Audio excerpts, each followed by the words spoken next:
If you want to take your kids to Fairbanks, Alaska and wondering what there is to do there, you are in the right place. We just wrapped up an amazing week-long stay in Fairbanks, Alaska with our 3-year-old and our 1-year-old.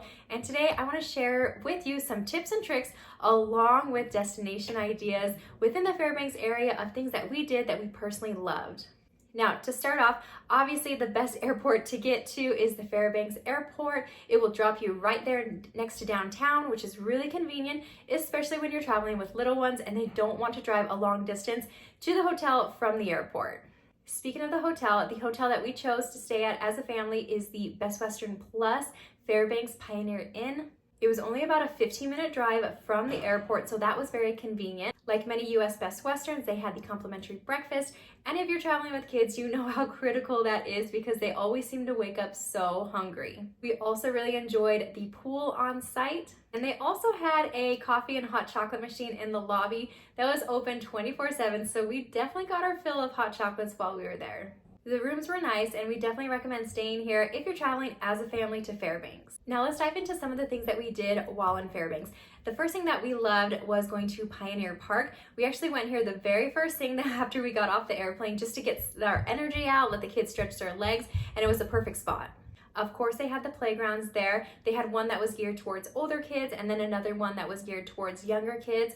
We also really enjoyed the train on site. You were able to buy tickets there. They were only a couple bucks and around twice through the entire park. While we were there, they had some live entertainment, which was fun to watch my son dance to. Also had some unique shops. You've got to stop and try the tacos there. Number 2, definitely stop at the Fairbanks Children's Museum. We've been to children's museums all over the country, and this one was so fun and unique. They had this huge tree house right in the middle, but plenty of activities all around for kids of all ages. We spent a couple of hours there, but honestly, my kids would probably spend all day there because it was so engaging for them. Activity number 3 is to go to Gold Daughters, and as the name suggests, you are going to be panning for gold there. What I really appreciated about this place was they had all of the bins of water for adults, but they also had 2 bins of water that were a lot smaller and closer to the ground for kids to be able to participate in as well. They taught you exactly what to do step by step, and we were able to find some flakes of gold at the very end. Number 4 is taking the drive up to Chena Hot Springs. It's about an hour from downtown Fairbanks, but it is gorgeous. So honestly, the drive is just part of the journey itself. Now, at the Chena Hot Springs Resort, as the name suggests, they have a beautiful hot spring on site. Now, this hot spring is outdoors and it is open to adults only.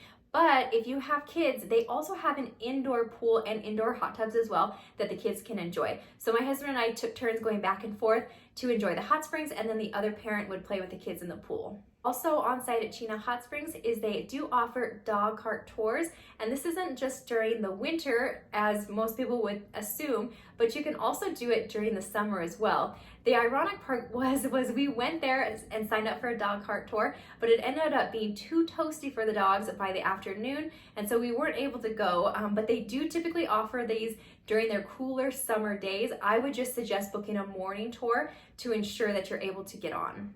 Okay, activity number 6 that you got to put on your list is the Fairbanks Ice Museum. The part that we loved the most, especially our kids, was the ice slide. My husband and son took turns going down, and it was a lot of fun to watch them. They have a ton of beautiful sculptures that you can go and admire, and they do offer presentations in the evening time. And number 7, lastly, of course I have to talk about going to the North Pole.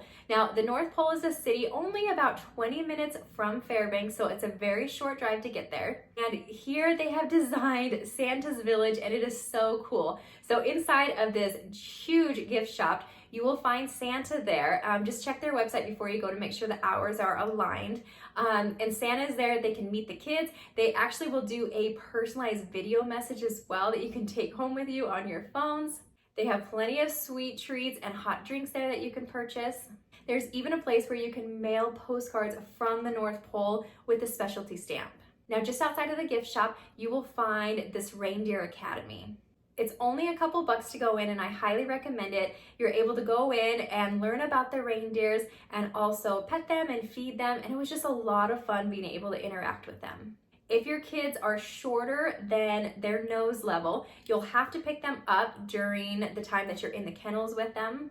But honestly, it wasn't a problem at all because we were only there for about 20 minutes. The whole place is magical, so you have to make this a priority when you visit Fairbanks, Alaska. Thank you so much for watching this video. Be sure to subscribe for more videos about traveling with kids.